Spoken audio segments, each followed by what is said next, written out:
Welcome to All in Learning. With this instructional video, I'd like to show you how to create an account, create a class, add students, and then go ahead and install our browser plugin so that you'll be ready to do bubble sheet scanning or use your clickers.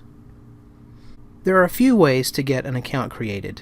Some schools use our automatic account creation option, but most schools will set up the way I'm about to show you. Your administrator should have sent you an email like this. It says Welcome to All in Learning Teachers in the subject line, and it has quick steps to get set up. You'll also notice it has a link to our support.allinlearning.com help center and a little prompt here to install our iOS apps if you use an iPhone or an iPad. Now to get your account created, click the link, enter your email address, and click Next. The subscription key is provided in the email you receive. The best thing to do is highlight it and copy and paste it into the form. Then enter your first name, your last name. The display name is the name you want displayed on screen when you log in. Students will see this if you project your screen. Enter a password. Type the same password in again. You'll need to type this in exactly the same way whenever you log into your account, and it is case sensitive. We recommend you read the terms of service before you click to accept. To read them, click the Terms of Service link and a new window will open. When finished, come back and check the box to accept the Terms of Service. Then click Create My Account. Next you'll see this prompt that your validation email has been sent. The validation email will look like this. To validate, you'll click the Validate My Account link. Then you'll type in your email address and the password that you entered. And click Log In. Once you've got your account created, it's time to set up a class. Almost every activity a teacher might want to do will need to have a class.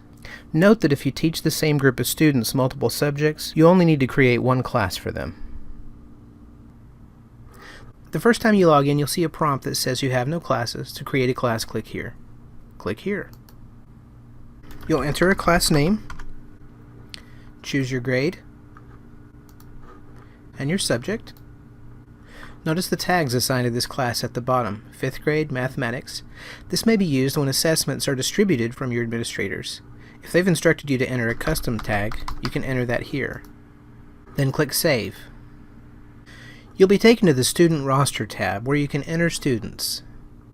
I recommend you click the last name field and type just the first couple of letters of the first student's last name.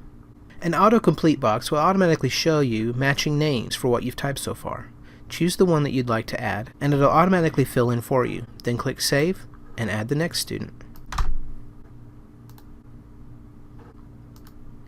If it doesn't automatically find a student name that you're looking for, you can create the student by typing in the ID, the first name, and the last name, and clicking Save. This will add the student's name for every teacher that looks for the student after you, so be sure you type it in correctly. Now that we've created a class, let's go look at the Home tab. Here you'll find simple instructions for most important tasks you might need to do from day to day, including a convenient link for using All-in-Response on the fly.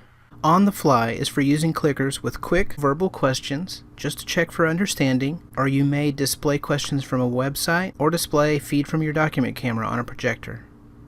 And you can use All-in-Learning's easy-to-use clickers for asking quick questions and getting immediate feedback. All-in-Learning makes clickers affordable enough for every classroom. Nothing works as well for engaging your students and getting them excited to participate and finding out exactly what they know at any given point in your lesson. Research shows that this kind of formative assessment is the most effective strategy for increasing student understanding. In order to use clickers or scan bubble sheets with your document camera on your computer, you'll need to install the All in Learning browser plugin. It's quick and easy to install, and it usually doesn't require admin privileges. To install the plugin now, click Use All-in-Response on the fly. When you try to use a feature that needs the plugin and it's not found on your computer, you'll see this prompt to install it. Note the instructions in the prompt. We're going to click AIL plugin install to download the file to our computer. Once the file is downloaded, we're going to close our browsers, run the installation file, and then reopen the browser. That concludes this video tutorial. Please visit support.allinlearning.com for more videos and how-to articles.